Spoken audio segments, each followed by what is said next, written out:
Want to know how to make your content go viral? Here are 5 simple and effective tips that can help you reach a bigger audience. Let's get started. 1. Know your audience.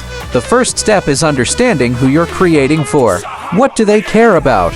What challenges do they face? Knowing this will help you create content that resonates with them and keeps them coming back. 2.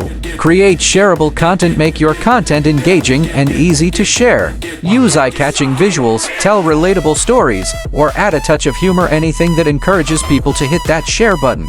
3. Use social media wisely. Social platforms like Instagram, TikTok, and Facebook are powerful tools. Post consistently, interact with your audience, and make the most of trending features like Reels or hashtags to increase visibility. 4. Partner with influencers. Collaborating with influencers is a great way to tap into new audiences. Choose influencers who align with your niche and values to ensure a genuine connection with their followers. 5. Master SEO. Basic SEO isn't just for websites, it's essential for your content too.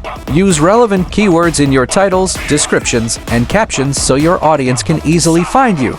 And that's it. These 5 tips can help your content reach the right people and increase your chances of going viral. Remember, creating great content takes time, so stay consistent and keep experimenting. If you found this helpful, don't forget to like, share, and subscribe for more tips like these. Thanks for watching, and see you in the next video.